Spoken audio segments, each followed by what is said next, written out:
Have you ever passed on a fix and flip opportunity that later made someone else a fortune? Or worse, jumped into a sure thing that turned into a money pit?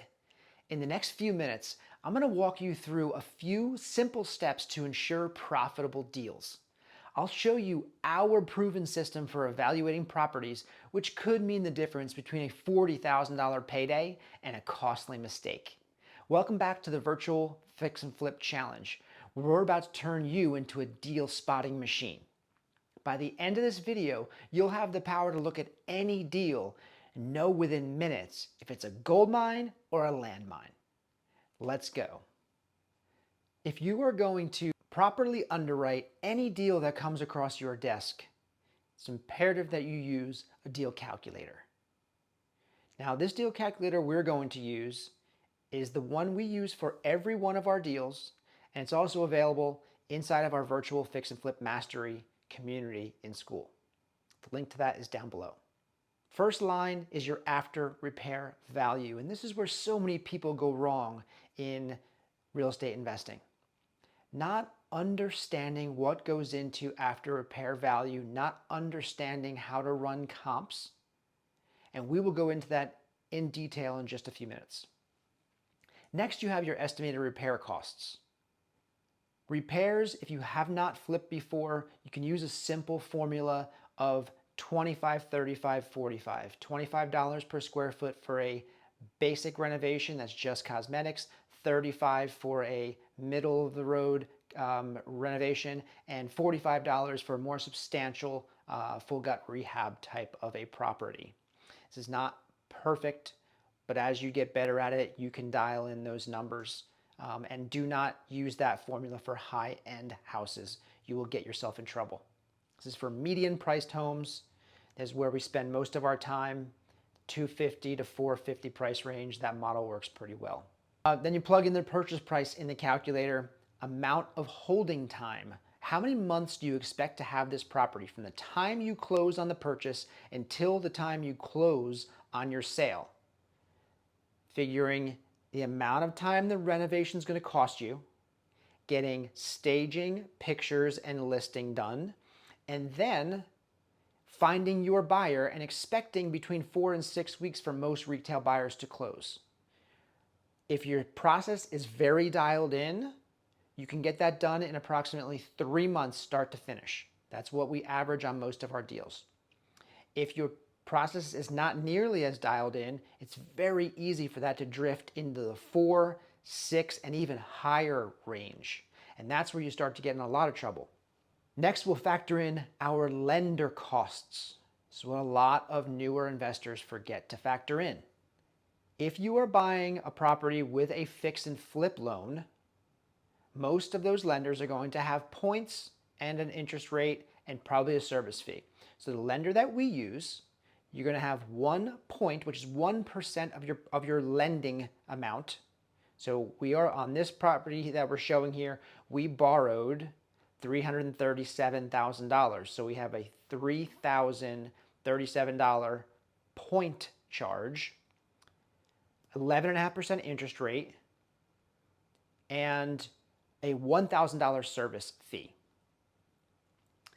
Then we also put second position lenders into all of our deals. Factor that in as well. If you use one, put that in there. If you use your own cash, treat yourself as a lender. Put whatever interest rate you're going to pay yourself in that box there. That's going to give you your total lender charges. That's going to be for however many months you're in the deal. This deal, over 3 months, we had $18,569 in lender charges. The right side of the calculator is pretty simple. That is just your holding costs and your closing costs when you buy it and when you sell it, as well as realtor fees. But you can see $18,569 is a cost associated with buying a deal that many people will leave out of this. One other thing I want to point out is that there will be times where you have to pivot in a deal. You have to have more than one exit available to you, and we have additional exits available in the bottom of our calculator. We'll show you what other types of buyers you could potentially sell your deal to if for some reason you needed to go ahead and wholesale or offload that deal because it just wasn't going to work for you. Maybe your financing fell apart. Maybe it turns out another deal came along that was a better opportunity for you. The most important part of the calculator for us is the estimated net profit and total ROI. Those boxes should be green in order for you to get into a deal. We have them set up on our calculator to automatically turn green at an estimated net profit of over $35,000 and estimated ROI of over 12%. If either of them do not turn green, we will pass on the deal. It's not worth taking the risk. Okay, so next, let's talk about the proper underwriting technique to get after repair value on a home. There are a million different ways to do this. A million different people will tell you their own special way of doing it. In my experience, underwriting tens of thousands of properties, first, Zillow is good enough.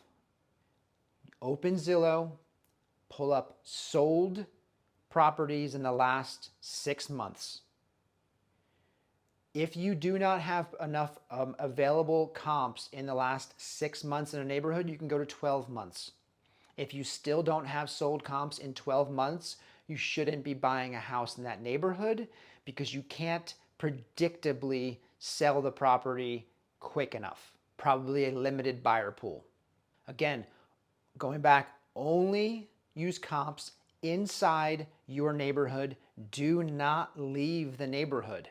Realtors will tell you we use a 1 mile radius to pull our comps. Please do not do that. When you use a 1 mile radius, you are almost always leaving the neighborhood. That could put you out of a certain part of town into a totally different part of town. It could put you in a different school district. It could put you closer to something either very positive or very negative around the town. Do not leave your neighborhood. Again, if you have to leave the neighborhood, you probably shouldn't do the deal.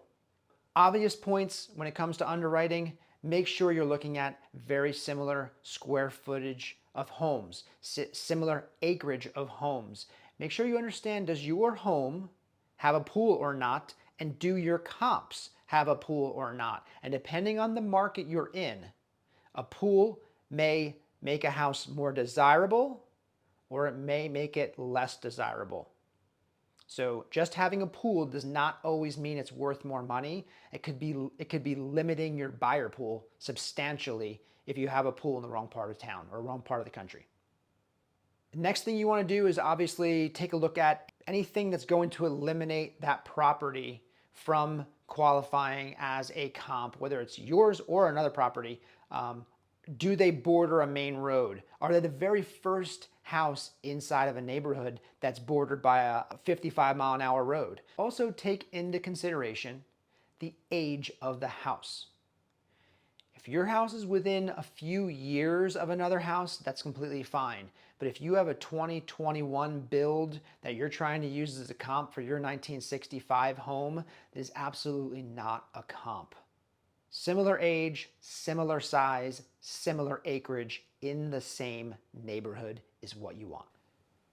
So now that we understand how to properly evaluate a deal, let's go out there, find some deals, and make some offers.